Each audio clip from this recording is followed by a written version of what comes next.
آقا شونه ما از 3 قسمت یا 3 عضله تشکیل شده. قسمت جلویی یا همون دلتوید قدامی، قسمت میانی یا دلتوید میانی و قسمت پشتی یا دلتوید خلفی. توی این ویدیو من میخوام برای تک تک این عضلات تمرین بگم که شما خیلی راحت این عضلات با وزن بدن توی خونه یا هر جایی که هستید بتونید تمرین بدید، عضلاتتون حسابی رشد کنه. لایک، کامنت و سابسکرایب یادتون نره. بریم سراغ تمرینات. لیتس گو. حرکت اولی که دلتوید قدامی یا قسمت جلویی سرشونه رو درگیر میکنه بهش میگن سودو پوشاپ. آقا من میخوام یه چیزی نشون بدم. این شنای معمولیه که همه انجام میدیم. حالا سودو پوشاپ چجوریه؟ یه مقدار دستا میچرخه به این صورت و شما از حالت عادی یه مقداری میای جلوتر به این صورت و اینجوری شنا رو انجام میدی. اینجوری فشار خیلی بیشتری به قسمت جلویی سرشونه شما میاد و حسابی رشد میکنه. آقا اینم بگم رفقا، من نمیتونم بگم برای این حرکت مثلا 3 ست 8 تایی انجام بده، نمیدونم 4 ست انقدی انجام بده. هر کسی با توجه به سطح بدنی که داره این تمرینات براش متفاوتن، ولی به صورت کلی این حرکت رو 3 ست یا 4 ست بین 6 تا 12 تکرار میتونید انجام بدید. سودو پوشاپ اگر براتون سخته، شما فقط میتونید بیاین این حرکت رو بیاین جلو جلو جلو تا ناتوانی نگه دارین. 3 ست یا 4 ست. وقتی توش بهتر شدید میتونید خیلی راحت توی این پوزیشن شنا بزنید که حسابی به قسمت جلوی سرشونه شما فشار میاره. البته یکم هم زیر سینه هم درگیر میکنه. آقا اگرم میخوای این حرکت رو کلا سخت‌تر بکنی، میتونی هی بیای جلوتر جلوتر. هرچی جلوتر بیای این حرکت فشارش بیشتر میشه و در عین حال برات سخت‌تر هم میشه. به این صورت.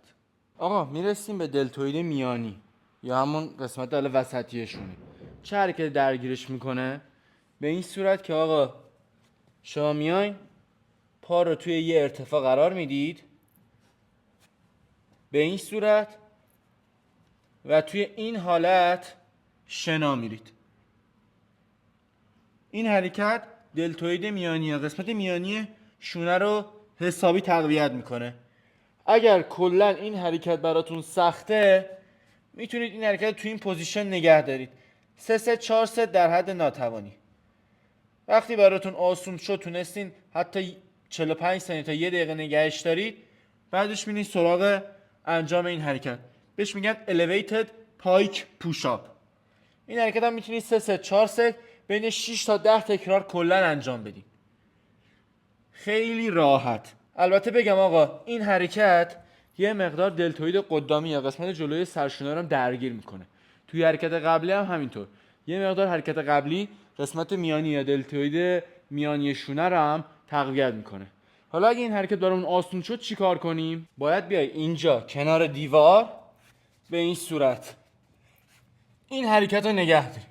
این حرکت سخت‌تره و حسابی قسمت میانی شونه رو تقویت میکنه. این هم میتونی 3 ست یا 4 ست در حد ناتوانی نگه داری و اگر باز برات آسون شد میتونی توی این پوزیشن شنا بری. هندستند پوشاپ با دیوار. به این صورت خیلی راحت قسمت میانی سرشونت رو بتره کن. حواست هم باشه اینجوری آروم بیای پایین. آقا میرسیم به قسمت آخر، یعنی دستم خودتون میگیره. آقا میرسیم به قسمت آخر، یعنی قسمت خلفی سرشونه، قسمت پشتی سرشونه یا همون دلتوید خلفی. رفقا خیلی مهمه. یه عضله‌ایه که باعث میشه آسیب کمتری سرشونت ببینه، سرشونت رو محکمتر نگه میداره، توی خیلی حرکات به صورت عضله کمکی عمل میکنه و نمیذاره آسیب ببینی.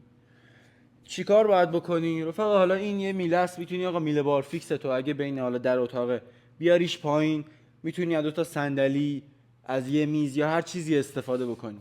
به این صورت دستا باز میشه، میری زیرش و سعی میکنی صورت تو بیاری نزدیک میله. به این صورت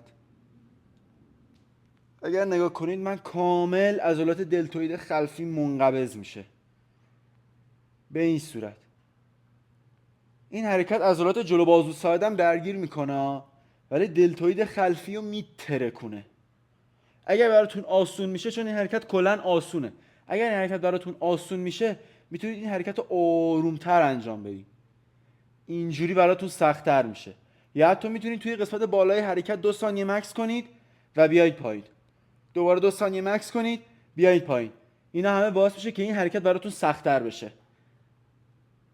به این صورت. حالا اگه بخوام اسم این حرکت رو بگم، بهش میگن فیس اینورتد رو، یه همچین چیزی، چون باید با صورت بیای به سمت میله.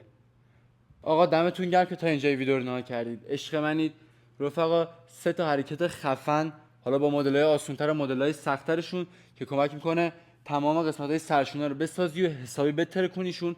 باز میگم من نمیتونم بگم هر حرکت رو 3 ست 4 ست 5 تا تکرار 6 تا تکرار انجام بده، چون سطح افرادی که این ویدیو رو میبینن مختلفه. کلا این حرکات رو میتونید بین 3 ست تا 4 ست، بین 6 تا 10 12 تکرار انجام بدید و مطمئنم بهتون کمک میکنه. عشق منید. لایک و کامنت و سابسکرایب یادتون نره. پولدار و سلامت باشید. کلی ویدیوی خفن در راه. مخلص. دیدم کردم با 4 تا حرکت. عشق ایدل، این ویدیو ادامه داره رفقا. من یه توضیح کوچیکی بخوام اول بگم، دمتون گرم بابت حمایتی که میکنید، خیلی به من لطف دارین، خیلی زیاد. این از این رفقا. ببینید این چنل دومیه که من دارم، چنل اصلی هستی، چنل دومه. من آدمیم که مثلا چنل اصلی نگاه بکنید تمام کامنت ها رو سعی میکنم جواب بدم، ولی واقعیتش آقا تو این چنل خیلی زمان نمیکنم کامنت ها رو جواب بدم، ولی کامنت ها رو میخونم. یه سری کامنت ها دریافت میکنم، آقا تمرین برای بازو بذار، تمرین برای سینه بذار، تمرین برای شکم بذار، چجوری وزن کم بکنم، چجوری فلان کنم. رفقا من برای تک تک اینا ویدیو ساختم.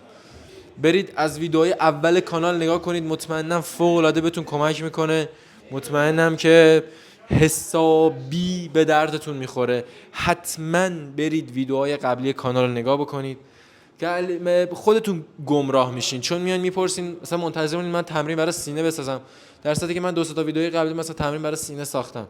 مثلا 7 8 تا ویدیوی قبلی من برای مورد تغذیه 6 قسمت ساختم که چجوری وزن کم بکنید، چجوری وزن بگیرید. حیف اون ویدیوها رو نبینید، من بخوام دوباره بسازمشون. حتما ویدیوها رو ببینید. عشق منید. بازم دمتون گرم بابت حمایتتون. دوستتون دارم. مرسی.